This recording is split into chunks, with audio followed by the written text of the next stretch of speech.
The National News Desk, locally covered, nationally connected.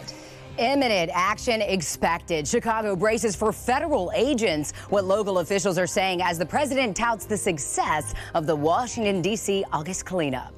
A lot of energy. People are starting to come out and show their support for the unions that are under attack in America right now. Labor Day protests across America, what union supporters are calling for, and what the White House has to say about America's workforce. And then a tropical storm in the Pacific, a potential threat in the Atlantic, what's on the radar, and who in the United States could be at risk in the coming week.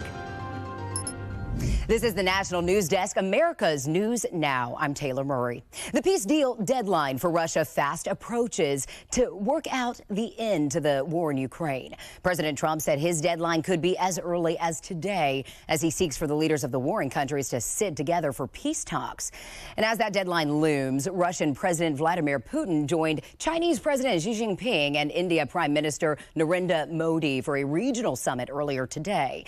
Putin said China and India have offered a path for peace with an understanding similar to what he spoke about with President Trump in Alaska last month. No specifics were mentioned.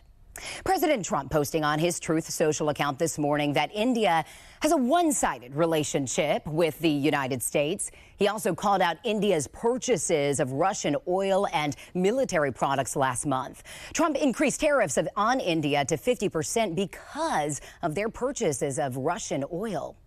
Meanwhile, President Trump's tariffs remain in effect despite last week's ruling by a federal judge that said they were unlawful. But in the 5 months since Trump announced universal tariffs, we are starting to see how these new import taxes are beginning to impact businesses and ultimately their customers. National correspondent Atra El-Nashar reports.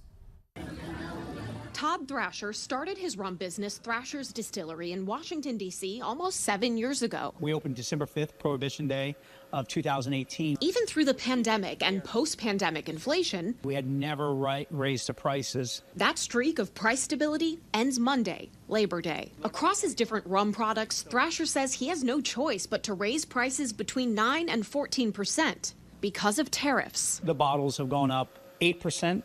And now on September 15th, they're going to go up to 17% higher than they previous were. Our enclosures are now about 16% higher. Cardamom has doubled in price. Does that come from India? It does come from India. India facing some of the highest tariffs, 50% effective last week. So Indian products will likely only get more expensive. The food and beverage industry is one of the hardest hit by tariffs. Just the 15% tariff on European spirits shipped to the U.S. could result in $1 billion in lost sales and 12,000 job losses, according to an analysis by the Distilled Spirits Council. Unburdened by the White House's new trade policies is Philip Morris International. America is the land of business growth. It's a ripe opportunity for new jobs. CEO of U.S. business Stacey Kennedy views their operations to expand production of smoke-free products like Zyn as tariff-proof, announcing more than $800 million in new and expanded facilities, like one in Aurora, Colorado, expected to create 500 jobs. It's the sort of thing President Trump wants to incentivize through tariffing foreign goods. On top of that, we actually source a lot of products and raw materials here in the U.S. for our business across the globe. Back in D.C., that's not an option for Thrasher. It's too expensive to buy American products. I just can't do it. He's prepared to be agile and determined to stay positive as his business navigates this new normal. Do you worry, though, about what will happen in the meantime? Yeah, I want to stay in business. This is my life, right? Like, I want to make sure that we're able to stay in business. And obviously, the tariffs are not helping.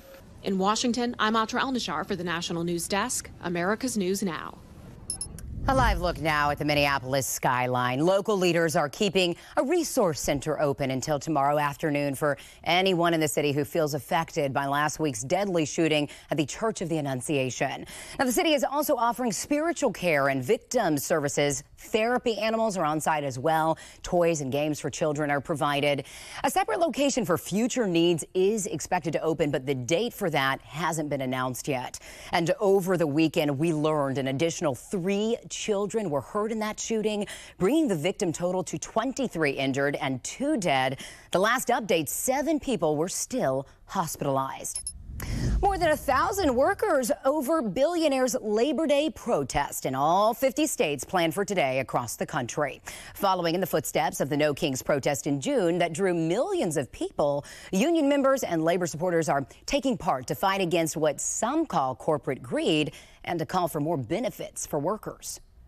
United, we bargain. Divided, we beg. We're here to bargain, not beg. We're here to demand, not ask. We have a right to live a decent life here and around the world. The White House press secretary addressed the planned protest last week, saying President Trump believes that American workers are the heart and soul of our economy and national identity. The city of Chicago is preparing for a federal immigration enforcement operation that could happen sometime this week. Over the weekend, DHS Secretary Kristi Noem said the administration plans to increase ICE resources in cities like Chicago. Illinois Governor J.B. Pritzker said this would be, quote, an invasion. And Chicago Mayor Brandon Johnson signed an executive order instructing local police not to work with federal agents. It's un-American, if you ask me, invading a city with troops. A U.S. president invading an American city with troops. I'm 60 years old. I've never heard of such a thing. It shouldn't happen. According to the White House, these plans are separate from the idea of expanding the D.C. crime crackdown to Chicago and other cities. President Trump warns this could still happen, telling Governor Pritzker in a Truth Social post, quote, he better straighten it out fast or we're coming. The federal law enforcement takeover in D.C. is set to expire this week. The White House says it is pushing for Congress to extend it once lawmakers are back in the city tomorrow. Now, the president praised D.C.'s mayor on Truth Social today, writing, quote, wow, Mayor Muriel Bowser of D.C. has become very popular with me because she worked with me and my great people and bringing crime down to virtually nothing in D.C.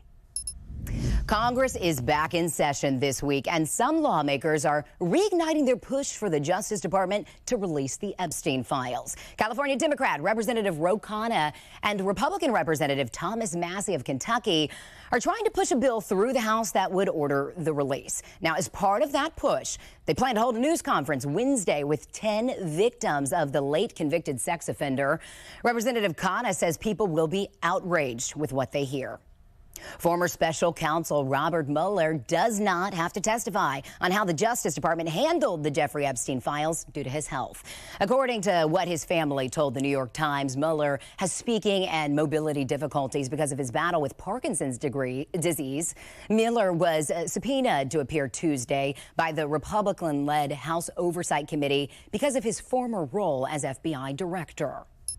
The FAA and NTSB have launched a joint investigation into that deadly plane crash in northwest Colorado, about an hour and a half away from Denver. Officials say two small planes collided in the air. Now, one person died, 3 others were injured as both crafts were attempting to land at the same small airport. According to the FAA, investigators say some Good Samaritans rushed to the scene, and those civilians helped put out the fire on the ground before firefighters even arrived. Officials are investigating what they believe was a homicide at the Burning Man Festival in Nevada over the weekend. Police say they responded to a call Saturday and found a man lying in a pool of blood. Now, the unidentified body was brought to a medical examiner's office. Police say they have questioned festival attendees and believe it was an isolated crime.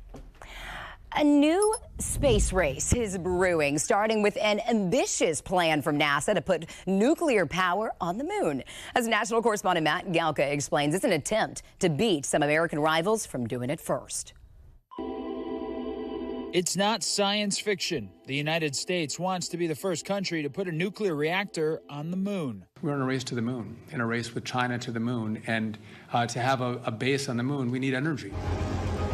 The new space race pits the U.S. against China and Russia, with the latter two countries agreeing earlier this year to work together to complete their own lunar nuclear project by 2036. NASA wants to beat them to it and have one in space by 2030. If we're going to be able to sustain life on the moon to then go to Mars, this technology is critically important. And I would just note that we're behind, right? If we're going to engage in the race to the moon and the race to Mars, we have to get our act together. Astrophysicist Neil deGrasse Tyson says the idea is an interesting concept for potential colonization of the moon, but the timeline is also an ambitious attempt to beat China to the punch. It doesn't really make sense to fly to the moon and then continue on to Mars. If you're going to go to Mars, who needs the middleman? Just go straight to Mars. If we do this before 2030, we will beat China and Russia to the moon with this technology. And apparently that gives Congress some bragging rights. There's also costs. One report estimates it could run around $3 billion. And the initial plan calls for a relatively low power reactor of at least 100 kilowatts, less than what's on Earth. But the first reactor could just be one small step for man, making way for the next giant leap for mankind. Reporting in Washington, I'm Matt Gelka for the National News Desk, America's News Now. Still ahead, voter ID is back in the spotlight as President Trump says he's planning an executive order on the matter where legal challenges have already been mounted. Then, as LGBTQ plus Catholics prepare for a pilgrimage to the Vatican, what Pope Leo just said about inclusion in the Catholic Church. Also on the way, laws to expose toxins in baby food are finally in place. Why it's still so difficult to find out if certain products are safe. We'll be right back.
The National Hurricane Center is tracking a potential tropical storm headed towards the Caribbean. Disturbance 1 in the Atlantic Ocean, currently off the west coast of Africa, has a 40% chance of developing into a named storm within the next week. And we will continue to keep an eye on this. Islands in the East Caribbean could be threatened by early next week. Now, meanwhile, over in the Pacific Ocean, Tropical Storm Kiko is approaching Hawaii. Currently, its path is headed south of the Big Island, and it's not a direct threat to land, but the storm is expected to become a hurricane tomorrow. There are some models that say Kiko could turn further north, possibly impacting the Hawaiian Islands by this weekend. President Trump says he plans to sign an executive order requiring voter ID in all U.S. elections. It's part of a larger effort by the president to reshape election rules ahead of the 2026 midterms. And as Christine Frizzell reports, it's an effort legal scholars say the president doesn't have the authority to carry out. The way in which Americans vote has been a longtime target for President Donald Trump. We're going to end mail-in voting. It's a fraud. In a post on Truth Social, the president also promising an executive order on voter ID, even though the Constitution says states determine the times, places, and manner of holding elections, with some power given to Congress as well. The real Democrats want to have things like voter ID. They know it's crooked.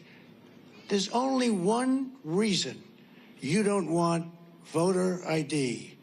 There's only one reason, and that's to cheat. Currently, 36 states have laws requesting or requiring voters to show some sort of identification at the polls, a concept the vast majority of Americans appear to support. A Gallup poll taken in October, just before the 2024 election, found 84% of those surveyed support requiring voters to provide photo ID. That includes 67% of Democrats and 98% of Republicans. The one that drives me the most crazy is this idea that somehow or another it's discriminatory to require ID to vote. It's nuts. You need an ID for everything. Yeah. You need an ID to rent a car. Opponents, though, worry Americans will be prevented from voting, especially those in rural and low-income areas who simply don't have passports or driver's licenses. And there is currently no national ID card system. There are millions of people who do not have readily access to these proof of citizenship documents, even though they are in fact citizens.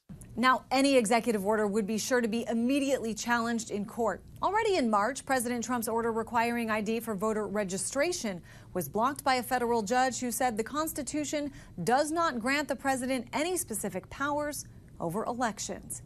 I'm Christine Frizzell for the National News Desk. The death toll in Afghanistan has surpassed 800 people following the overnight 6.0 earthquake near Jalalabad on the mountainous border of Pakistan. At least another 2,500 are injured. UN officials say the death toll is expected to go up as emergency responders are still having a difficult time assessing the area due to its remoteness and the potential for landslides. Our biggest fear right now is that this is a thin edge of the wedge in terms of the numbers that will ultimately be affected. Rescuers and first responders are still struggling to get to the affected area, given the remoteness of the location and the mountainous terrain that we have to contend with to get there. Today, Pope Leo met with an LGBTQ Catholic advocate, signaling a continuation of acceptance in the church. Now, according to the Reverend James Martin, who met with the Pope, Pope Leo told him he intended to carry on Pope Francis's policy of inclusion. This comes just days before a planned Holy Year pilgrimage of the LGBTQ plus Catholics to the Vatican. The U.S. FDA is expanding its warning about radioactive shrimp. Now more brands are under recall. The Federal Health Agency says nearly 18,000 bags of Kroger brand frozen shrimp and more than 26,000 packages of cocktail shrimp from Aquastar Corp are being recalled. Earlier alerts warned Walmart's Great Value frozen shrimp and frozen shrimp from Southwind Foods could also contain radioactive contamination. We have reporters all across the country in your neighborhoods covering issues that matter to you. We are taking the pulse of America, and we start in Texas, where volunteers are calling on the state for additional flood recovery relief. Fund Texas forever. Put Texans first. Communities like Sandy Creek are still facing the devastating impacts of the floods that washed through central Texas and the Hill Country nearly 2 months ago. Volunteers with Fund Texas Forever showed up to Sandy Creek to help clean up debris with a clear message: put Texans first. Organizer of Fund Texas Forever, Salvador Espinoza, says the group is calling on Governor Greg Abbott to help with 2 objectives. The first is to extend the FEMA deadline by 60 days. It's set to expire September 4th. The other campaign objective is for Abbott to create a Texas Forever Fund that will put $500 million towards immediate relief for those impacted by the floods and future disasters. A trail of decimation and destruction at the grocery store, with employees like Barbara Kufield's son narrowly avoiding disaster. Horrible. I wanted to make sure. The first question I asked him, "Are you okay?" And he says, "Yes, Mom, I'm okay, but I'm in shock." Her son was one of many who were here in the middle of the day when this crash happened. What followed was just a frantic effort to rescue those pinned by this car. 3 people, including the driver of this car, were badly hurt, taken to the hospital, while a 4th person died at the scene. As damage assessments begin, cops say this all appears to be the result of a tragic accident. Rodney Ward and his wife Yolanda Ward, owners of Loving Care Pet Cremations, charged now with felony theft, conspiracy to commit theft, and more than 50 counts of malicious destruction of property related to a pet cremation scandal. The couple accused of scamming dozens of pet owners. But what they received from the business was stunning. I opened the box and I looked at the bag. And I said, this looks a little strange. Bag of beach sand. Nothing like the cremains that we have inside that you know are ashes of a pet. It was so much concrete and sand particles that it couldn't have been for my 6-pound cat. He knew that wasn't my cat. He knew it wasn't. Coming up, how companies are getting around new laws meant to protect infants from heavy metals in their food. We're back in 90 seconds.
New developments in our years of reporting on toxins in baby food. Game-changing legislation has now passed in 4 states, forcing the industry to test their products and inform families about the levels of heavy metals like lead and arsenic. But we're digging deeper and discovered that in the absence of a federal law, there are big differences in how easy it is to access that important information. Lisa Fletcher reports. When my kids were little babies and actually eating the food, that's when it became so important to me. Vineet Dubey is an attorney who's been fighting to keep lead and heavy metals out of baby food. He lives in California, the first of multiple states to mandate transparency from major baby food makers by requiring a QR code with a link to heavy metal test results, designed to be a tool for busy parents to make decisions before they buy. The problem is that's not what's happened. He knows because he put it to the test. Dubey and his team scanned QR codes and went to company websites to see how easy it was to find testing data with the transparency the law intended. Are manufacturers making it easy for parents to understand what's in their baby's food? Absolutely not. The law didn't establish any protocols on how the companies are actually supposed to give that information to consumers. And so what the companies have done is they're making parents jump through 6, 7, 8 hoops in order to get that information. Some posted hundreds of results with just one click. Others demanded a series of tedious steps to gain access. A mom or a dad in the baby food aisle with their kids trying to shop. I've done it before. It's not easy. There's no way you can type in a UPC code and a lot number and a best buy date and then navigate 3 other panels in order to get the information that you need. It's not happening. What else isn't happening? Access to test results for recalled baby foods. This spring, 25,000 tubs of this baby food sold at Target under the Good and Gather brand were recalled for elevated lead levels. Some were sold in California, where the law requires access to test results. But none was available when we entered lot numbers on the Target website. We weren't alone in the information vacuum. I started kind of doing more digging and investigating to identify this, product that was recalled, and it was sort of quiet. Ryan Barker runs Oregon's childhood lead poisoning prevention program. He connected 2 infants with elevated lead levels to those Good and Gather tubs and expected to get the information he needed for his investigation. Did you have access to the testing data on those products? There's no testing data on the product. We have no idea how much lead was actually in this product. So there's a lot of gray area and a lot of unknowns. I don't even know if the FDA tested the product. So we asked both the FDA and the maker of those tubs for the test results. I'd like to see the the test data. We got nowhere when we called Target. The FDA said it found out about the elevated lead levels in partnership with state health agencies, but would not provide the testing data or any additional details. We also filed Freedom of Information Act requests with the FDA to find out more, but we have not gotten a response. Now, as new laws in Maryland and Virginia take effect requiring transparency from baby food makers, Vineet Dubé says this isn't rocket science. Think about you being in the aisle at the store with 2 toddlers. Think about the easiest way for you to get that information. Let's make it that easy, and let's mandate companies do it in that manner. For Spotlight on America, I'm Lisa Fletcher. And to see more about the transparency measures being taken by leading baby food companies and to read their statements, go to spotlightinvestigates.com. Coming up tonight, there's a good chance the Northern Lights will be visible from coast to coast. The best places to see it right after this.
Well, this is pretty exciting. The Northern Lights, or Aurora Borealis, may be visible in 18 states tonight, according to the National Oceanic and Atmospheric Administration. A solar flare erupted from the sun over the weekend, causing a geomagnetic storm that's forecast to peak between 2 a.m. and 5 a.m. overnight, so I hope you can stay up for it. People as far south as Iowa could see the Aurora Borealis, and the best way to watch is under a clear sky away from city lights.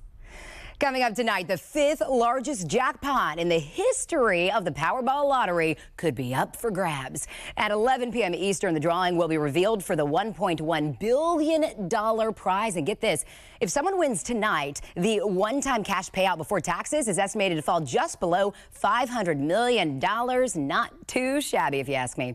That's all the time we have for now. Thank you so much for joining us for the National News Desk. We invite you to join us again tonight. I'm Taylor Murray.